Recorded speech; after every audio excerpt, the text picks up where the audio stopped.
The sun was just beginning to rise over Haven Animal Haven, a weathered shelter perched on the outskirts of Willow Creek, a small, misty town cradled in the rolling hills of northern Oregon. Its golden rays painted the sprawling, uneven yard in hues of amber and rose, highlighting the shelter's aging barns, mismatched kennels, and a brick office that seemed to lean under the weight of time. The air was crisp, infused with the sharp scent of pine from the dense forest nearby, and the rich, loamy musk of damp earth, stirred by a gentle breeze. Despite its worn appearance, Haven pulsed with life. Dogs barked in a joyful cacophony, cats meowed softly from their sunny perches, and a small, dedicated team bustled about, feeding animals, scrubbing kennels, and offering quiet words of comfort to the strays. The shelter was a beacon of hope, a place where abandoned creatures found solace and second chances through the tireless efforts of its staff. But this morning, an unsettling tension hung in the air, a subtle shift that prickled at the edges of the usual morning chaos. Rusty, a retired German shepherd with a grizzled tan and black coat and a faint limp from his years as a police K-9, was acting strangely, his behavior a jarring contrast to his usual calm demeanor. Rusty had been a Haven resident for 3 months, arriving after the sudden death of his handler, Tom Bradley, a veteran police officer known for his gruff exterior and unwavering kindness. At 9 years old, Rusty was a gentle giant, his amber eyes sharp with intelligence, his demeanor calm and almost regal, as if he carried the weight of his past service with quiet pride. Dr. Emma Carter, the shelter's 32-year-old veterinarian and unofficial leader, had taken an immediate liking to him. Emma, with her quick smile, warm hazel eyes, and stubborn determination, had moved to Willow Creek 2 years ago, fleeing the relentless pace of a high-pressure veterinary clinic in Portland. She craved a simpler existence, one where she could make a tangible difference for animals in need, her hands always ready to heal or comfort. Rusty became her confidant, his steady gaze a balm during late-night moments of doubt. After hours when the shelter was still, she'd sit by his kennel, venting about dwindling funds, broken equipment, or the endless struggle to keep Haven's doors open. "You get it, don't you, boy?" she'd murmur, scratching his ears. Rusty would tilt his head, his eyes soft but attentive, as if he understood every word, his presence a quiet anchor in her turbulent world. But today, Rusty was anything but calm. Since the first light of dawn, he'd been digging furiously in a neglected corner of the yard, near an old wooden fence that sagged against a dense thicket of evergreens, their needles whispering secrets in the breeze. His paws tore through the earth with relentless purpose, sending clumps of dirt and grass flying, his nose pressed to the ground, sniffing with an intensity that bordered on obsession. Low growls rumbled from his chest, a sound that sent a shiver down Emma's spine as she stepped out of the office, her worn boots crunching on the gravel path. Her auburn hair was tied back in a messy ponytail, and her jeans were already dusted with the morning's work, cleaning kennels, mixing medications, and bandaging a puppy's injured paw. "Rusty, easy boy," she called, her voice slicing through the morning fog. But Rusty didn't stop. His claws scraped deeper, his body taut with muscle, his eyes locked on the earth as if he were chasing a scent only he could sense, a mission carved into his very instincts. Emma frowned, her curiosity ignited. She'd never seen Rusty like this. Not in the 3 months he'd been at Haven, nor during incidents like the time a fox had slipped into the yard, sending the other dogs into a barking frenzy. Kneeling beside him, her knees sinking into the soft earth, she noticed the ground beneath his paws was giving way, revealing a glint of something metallic buried in the dirt. Her heart skipped a beat, a mix of excitement and unease bubbling in her chest. "What's this?" she muttered, brushing away a layer of soil with her fingers. The object was rusted, its edges jagged, but it looked deliberate, like it had been hidden on purpose, buried deep to evade discovery.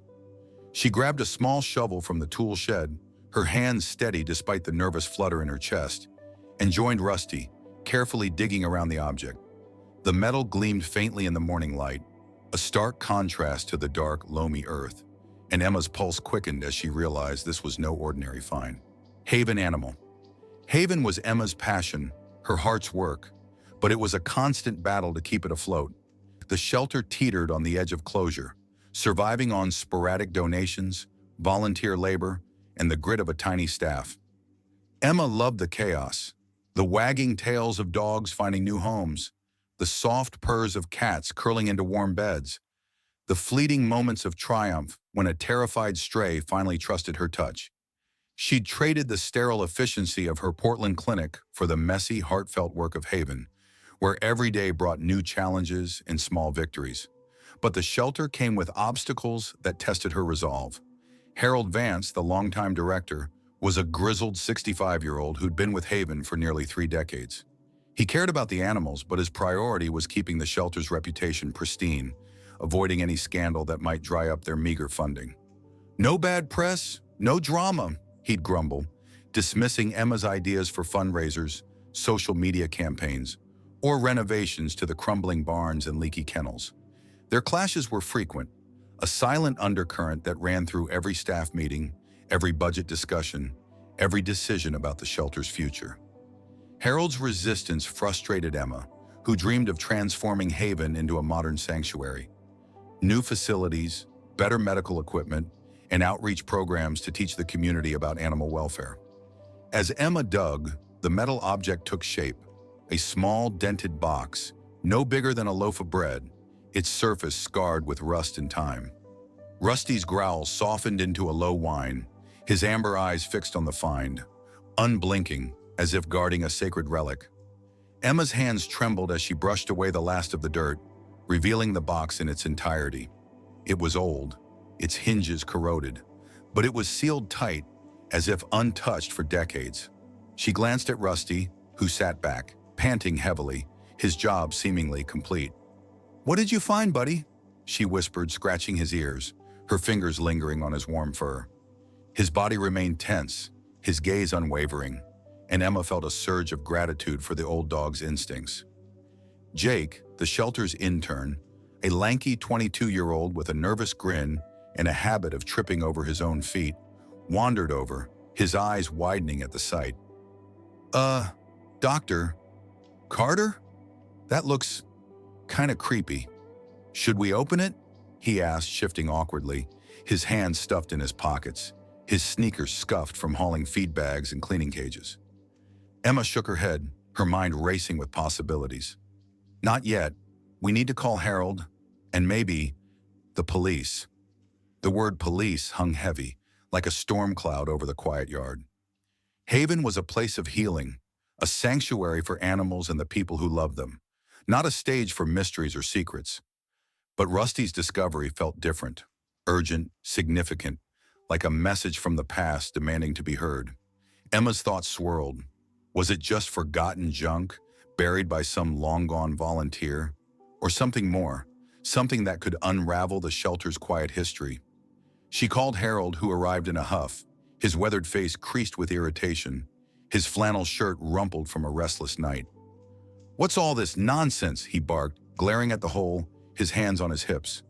When he saw the box, his expression shifted. Less anger, more unease, a flicker of something Emma couldn't place, like a shadow crossing his eyes. "Probably some old junk," he muttered, but his voice lacked conviction, trembling slightly. Emma stood firm, her arms crossed, her jaw set. "Harold, Rusty's a trained K9. He wouldn't dig like this for nothing. We need to report it." By noon, the yard was cordoned off with yellow tape, transforming the sleepy shelter into a makeshift crime scene.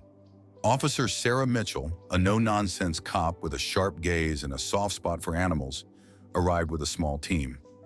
Sarah was a regular at Haven, often stopping by on her patrols to pet the dogs or drop off strays she'd found wandering the back roads of Willow Creek. She'd once spent an hour coaxing a terrified beagle from under a porch, earning her a permanent place in Emma's esteem. But today, her focus was all business, her uniform crisp, her notepad at the ready. "So, your dog just started digging out of nowhere?" she asked, scribbling notes in a worn leather notebook, her pen moving with precision. Emma nodded, recounting Rusty's frenzy, her hands gesturing animatedly.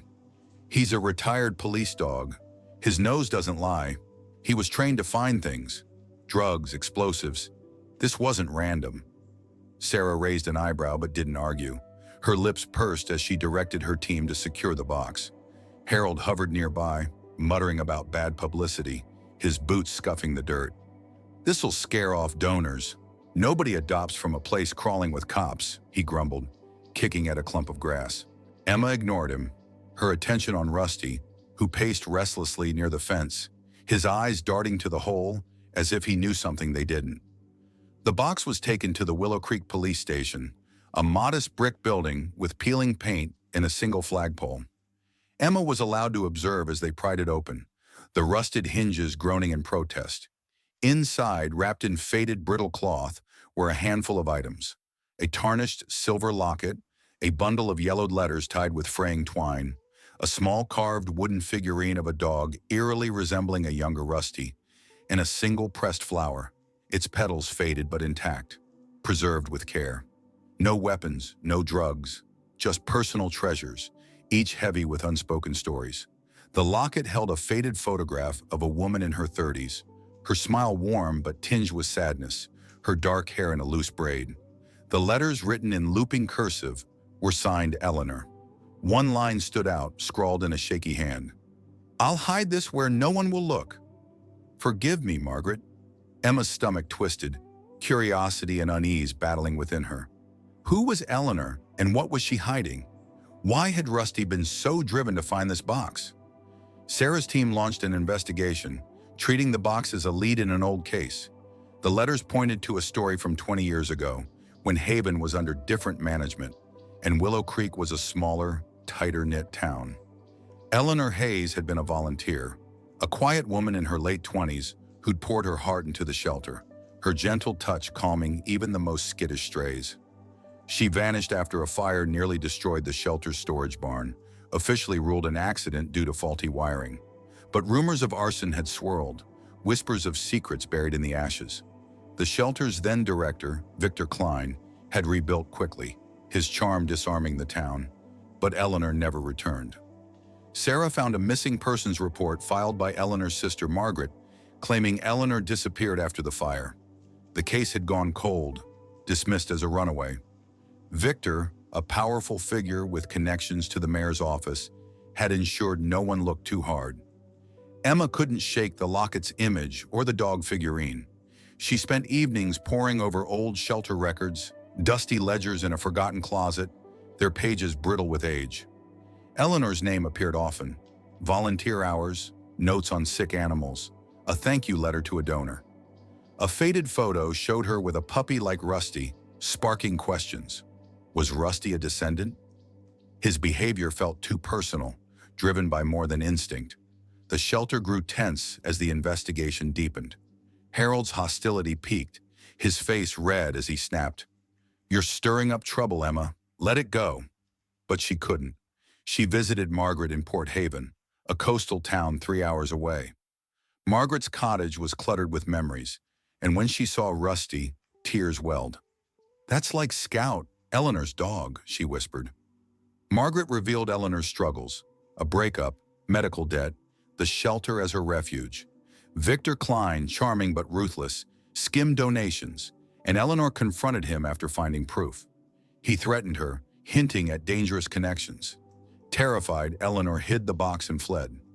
Margaret believed Victor was responsible for her disappearance, but the police dismissed her. Emma shared this with Sarah, who reopened the case. Rusty's digging uncovered another clue: a key etched EH that unlocked a boarded-up shed, revealing Victor's ledger of stolen funds and a note. "If I'm gone, look for the truth here." The discovery exposed Victor's corruption, sparking community support. Donations flooded in, enough to repair Haven, upgrade kennels and hire staff. Clara, a veterinary assistant, and Liam, a social media coordinator whose posts went viral. Emma became interim director when Harold resigned, unable to face the scrutiny. Rusty, now a local hero dubbed the dog who never forgot, became Haven's mascot, his story spreading via news and radio. Sarah traced Eleanor to Seattle, living as Ellen Harper. Emma and Margaret reunited with her, and Eleanor, tearful, recognized Rusty as Scout's grandson. Eleanor returned to volunteer at Haven, finding peace. The shelter thrived under Emma's leadership, with new facilities and a community garden. Rusty, slower but loyal, napped near a plaque for Eleanor's lost years. One autumn evening, Emma sat with him under the stars, whispering, "You brought her home, Rusty."